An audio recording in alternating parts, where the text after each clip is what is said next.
You can't stop it, Ian. It's going to happen. How are you? Fine.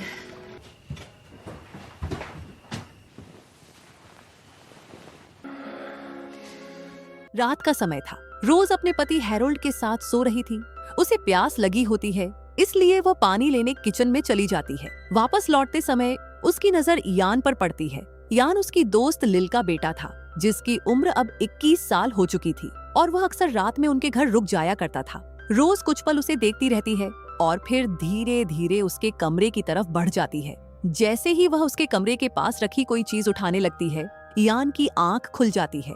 दोनों कुछ second तक एक दूसरे को देखते रहते हैं। फिर रोज अचानक संभल जाती है और हल्की मुस्कान के साथ गुड नाइट कहकर वहां से चली जाती है। अगले दिन रोज का पति हैरोल्ड सिडनी जाने की तैयारी कर रहा था। जाते समय हैरोल्ड मजाक में टॉम से कहता है कि उसके पीछे वो अपनी माँ का ध्यान रखे। रोज अपने पति को अलविदा कहती है। थोड़ी देर बाद उसके दिमाग में फिर इयान का ख्याल आने लगता है। रोज अकेले बीच पर तैरने चली जाती है। कुछ देर पानी में रहने के बाद वह किनारे पर बैठे इयान के पास पहुंचती है। रोज भी उसके पास बैठ जाती है। दोनों एक दूसरे की तरफ देखते हैं और कुछ पल के लिए माहौल शांत हो जाता है। शाम को हमेशा की तरह दोनों परिवार साथ बैठकर डिनर करते हैं। वहाँ म्यूजिक चल रहा होता है और लिल और टॉम मजाक मस्ती में डांस करने लगते हैं। दूसरी तरफ रोज और इयान साथ बैठे बातें कर रहे होते हैं। बातचीत कम होती है, लेकिन दोनों बार बार एक दूसरे की तरफ देखते रहते हैं। डिनर खत्म होने के बाद लिल रोज को गुड नाइट कहकर अपने घर चली जाती है, लेकिन इयान वहीं रुक जाता है क्योंकि टॉम ने जरूरत से ज्यादा ड्रिंक कर ली थी। आधी रात के आसपास रोज अपना काम खत्म करके कमरे की तरफ जा रही होती है। तभी इयान अपने कमरे से बाहर आता है। रोज उससे पूछती है कि क्या उसे कुछ चाहिए। इयान पहले मना करता है, लेकिन फिर दोनों कुछ पल के लिए एक दूसरे के करीब खड़े हो जाते हैं। माहौल थोड़ा भावनात्मक हो जाता है। उसी रात टॉम की आंख खुल जाती है।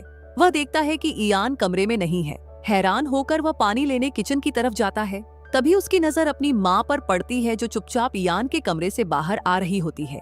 ये देखकर टॉम अंदर से टूट जाता है। वह पूरी रात परेशान होकर अकेले बैठा रहता है। सुबह होते ही टॉम सीधे इयान के घर पहुंचता है। वहाँ लिल नाश्ता बना रही होती है। टॉम उससे कहता है कि वह अपने पिता के साथ सिडनी नहीं जाना चाहता, क्योंकि उसे अपनी माँ का ध्यान रखना है। लिल उसे समझाने की कोशिश करती है, लेकिन तभी टॉम भावनाओं में बहकर परेशान हो जाता है। इसके बाद टॉम उसे बताता है कि पिछली रात उसने अपनी माँ को इयान के कमरे से निकलते देखा था। यह सुनते ही लिल पूरी तरह चौंक जाती है। पहले उसे लगता है कि टॉम मजाक कर रहा है, लेकिन उसके चेहरे की गंभीरता देखकर उसे यकीन हो जाता है कि वह सच बोल रहा है। बातचीत के बाद टॉम घर लौटता है और रास्ते में उसकी मुलाकात इयान से होती है, लेकिन वह बिना कुछ कहे उसके पास से निकल जाता है। दूसरी तरफ लील भी अंदर से परेशान हो चुकी थी। ऑफिस पहुंचने पर वह रोज को देखती तो है, लेकिन उससे बात नहीं करती। वह अकेले बैठकर सोचती रहती है कि आखिर हालात यहाँ तक कैसे पहुँच गए। उस रात टॉम फिर लिल के घर पहुँचता है। वह कहता है कि उसका मन ठीक नहीं है और पूछता है कि क्या वह रात वहीं रुक सकता है। लिल मान जाती है। रात में दोनों देर तक जागते रहते हैं और अपनी उलझनों के बारे में बात करते हैं। अगली सुबह जब टॉम घर लौटता है तो रोज उससे पूछती है कि वह पूरी रात कहाँ था। इस पर टॉम गुस्से में जवाब देता है कि वह वही कर रहा था जो उसकी माँ ने इयान के साथ किया।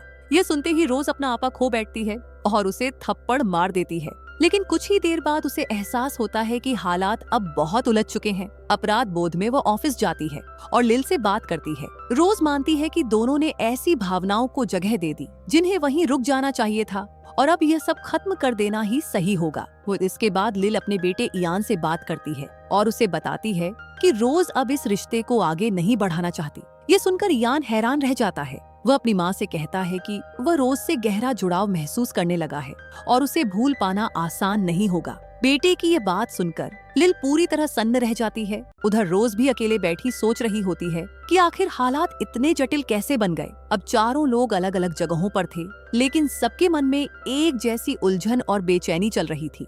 बाद में इयान एक बार फिर रोज से मिलने उसके घर पहुंचता है। उस समय रोज किचन में काम कर रही होती है। वह इयान को देखते ही थोड़ा घबरा जाती है। कुछ पल बाद वह धीरे धीरे रोज के करीब आता है। रोज खुद को संभालने की कोशिश करती है और इस बार पीछे हट जाती है। इयान ये देखकर उदास हो जाता है और बिना कुछ कहे वहाँ से चला जाता है, लेकिन उसके जाने के बाद रोज बेचैन होने लगती है। काफी देर तक सोचने के बाद वह खुद इयान के कमरे में जाती है। इयान खिड़की के पास खड़ा समुद्र की तरफ देख रहा होता है। रोज उससे बात करने की कोशिश करती है, लेकिन माहौल पहले से ही भावुक हो चुका था। इयान फिर उसके करीब आ जाता है और इस बार रोज भी खुद को रोक नहीं पाती। दोनों एक दूसरे के लिए अपनी भावनाओं को नजरअंदाज नहीं कर पा रहे थे। कुछ दिन बाद लिल और रोज फिर साथ बैठकर बात करती हैं। दोनों अपनी गलतियों को भुलाकर सामान्य जिंदगी जीने की कोशिश कर रही थी। रोज धीरे से कहती है कि उसने काफी समय बाद खुद को फिर से खुश महसूस किया है। लिल भी उसकी बात से सहमत होती है और मानती है कि उसने भी लंबे समय बाद जिंदगी में ऐसा एहसास महसूस किया है। लिल कहती है कि शायद उन्हें यह सब खत्म करने की जरूरत नहीं है, लेकिन रोज उसे समझाती है कि समय हमेशा एक जैसा नहीं रहता। वह कहती है कि एक दिन ऐसा आएगा जब ये लड़के आगे बढ़ जाएंगे, क्योंकि उम्र के साथ लोगों की सोच और जिंदगी दोनों बदल जाती है। उसी दिन टॉम के पिता होल्डन वापस घर लौट आते हैं। टॉम उन्हें लेने जाता है। रास्ते में होल्डन पूछता है कि रोज कहाँ है, तो टॉम बताता है कि वह बीच पर गई हुई है। बाद में होल्डन जब रोज से मिलता है तो वह बताता है कि वह सिर्फ कुछ दिनों के लिए आया है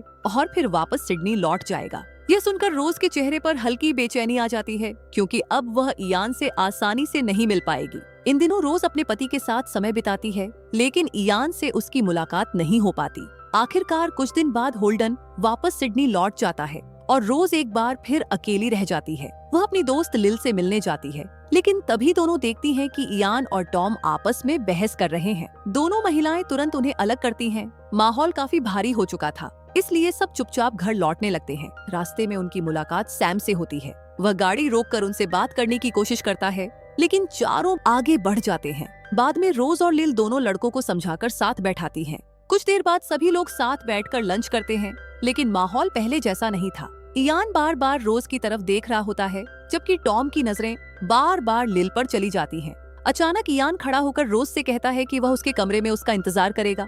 उसी समय टॉम भी लिल से लगभग वही बात कह देता है। दोनों लड़कों के वहाँ से जाने के बाद रोज और लिल एक दूसरे की तरफ देखती हैं और हल्का सा मुस्कुरा देती हैं। समय धीरे धीरे आगे बढ़ने लगता है। एक दिन सैम फिर उनके घर आता है। उसे लिल पसंद थी, इसलिए रोज वहाँ से उठकर जाने लगती है, लेकिन लिल उसे रोक देती है। सैम इस बार अपने दिल की बात कहने आया था। वह लिल को शादी के लिए प्रपोज करता है, लेकिन लिल शांत आवाज में उसे मना कर देती है। वह कहती है कि वह अपनी मौजूदा जिंदगी में ठीक है। सैम दुखी होकर वहाँ से चला जाता है। उसके जाने के बाद रोज और लिल दोनों हंस पड़ती हैं। उन्हें खुद यकीन नहीं हो रहा था कि इस उम्र में भी कोई उनसे शादी करना चाहता है। कुछ समय बाद चारों लोग साथ में बीच पर वक्त बिताने लगते हैं। अब उन्होंने अपनी उलझनों के साथ जीना सीख लिया था। टॉम लिल के साथ खुश था और इयान रोज के साथ। दिन धीरे धीरे इसी तरह गुजरने लगते हैं।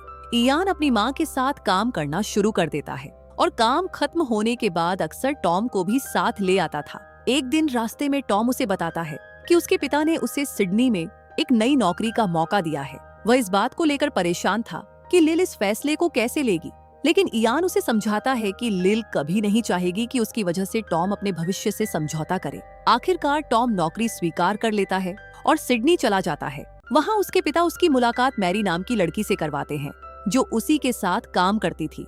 धीरे धीरे दोनों साथ समय बिताने लगते हैं। एक दिन टॉम घर फोन करता है और लिल कॉल उठाती है। टॉम उसे अपने नए काम और वहाँ की जिंदगी के बारे में बताता है। अब इसी दौरान वह यह भी बताता है कि उसने मैरी को डिनर पर बुलाया है। लिल ऊपर से खुश होने की कोशिश करती है, लेकिन अंदर ही अंदर यह बात उसे परेशान कर देती है। टॉम कहता है कि जैसे ही उसका काम खत्म होगा वह वापस लौट आएगा। उसी रात वह मैरी के साथ काफी समय बिताता है। दोनों एक दूसरे के साथ सहज और खुश नजर आते हैं।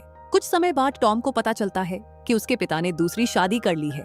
ये बात उसे अंदर तक परेशान कर देती है, क्योंकि उसे लगता है कि उसके पिता बहुत जल्दी आगे बढ़ गए। दूसरी तरफ रोज अब भी इयान के साथ समय बिता रही होती है। एक रात तीनों साथ डिनर कर रहे होते हैं, लेकिन लिल काफी उदास दिखाई देती है, क्योंकि उसे टॉम की बहुत याद आ रही थी। रोज और इयान उसे खुश करने के लिए उसे बाहर ले जाते हैं।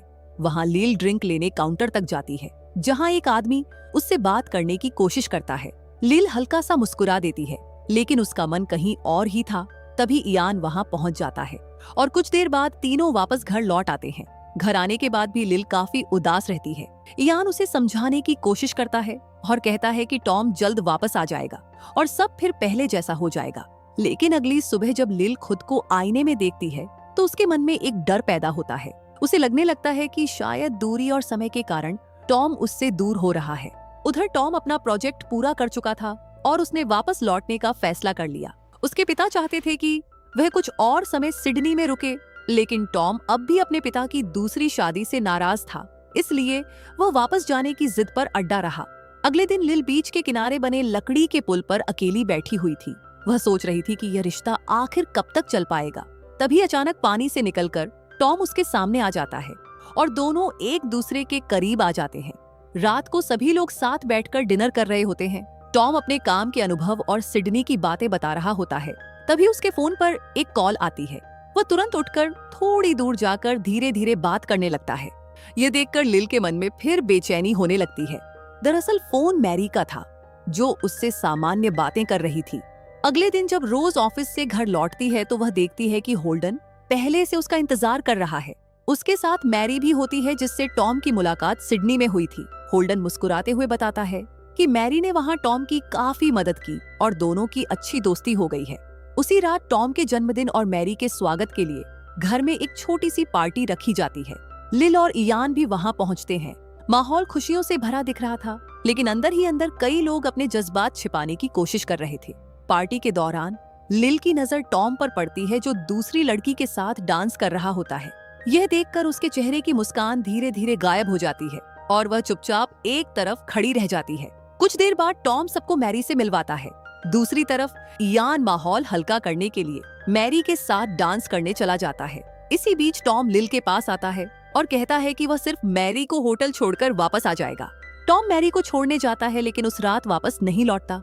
दूसरी तरफ लिल पूरी रात उसका इंतजार करती रहती है और सुबह तक उसका दिल अंदर से टूट चुका होता है। उसे आखिर वही डर सच लगता है जिससे वह हमेशा डरती रही थी। अगली सुबह रोज उससे मिलने आती है। लिल की हालत देखकर वह समझ जाती है कि कुछ बदल चुका है। लिल नम आंखों से कहती है कि जिस बात से उसे सबसे ज्यादा डर था, आखिरकार वही हो गया। अपनी दोस्त को इस हालत में देखकर रोज भी अंदर से परेशान हो जाती है, क्योंकि अब उसे अपने और इयान के रिश्ते का भविष्य भी अनिश्चित लगने लगता है। इसके बाद चारों लोग फिर एक साथ बैठते हैं, लेकिन इस बार उनके बीच पहले जैसी सहजता और खुशी नहीं बची थी। सब सामान्य दिखने की कोशिश जरूर कर रहे थे, मगर हर किसी के मन में अलग अलग डर और उलझन चल रही थी। कुछ समय बाद टॉम की शादी मैरी से तय हो जाती है। ये खबर सुनकर इयान हैरान रह जाता है। उसे समझ नहीं आता कि टॉम इतनी जल्दी अपनी जिंदगी में आगे कैसे बढ़ गया। लेकिन लिल इस खबर पर कोई प्रतिक्रिया नहीं देती। शायद वह पहले से जानती थी कि एक दिन ऐसा होना ही था। दूसरी तरफ रोज भी इयान से साफ शब्दों में कह देती है कि अब उन्हें यह रिश्ता खत्म कर देना चाहिए। वह आगे इस रास्ते पर नहीं चलना चाहती। यह सुनकर इयान पूरी तरह टूट जाता है और फिर बिना कुछ कहे वहां से चला जाता है।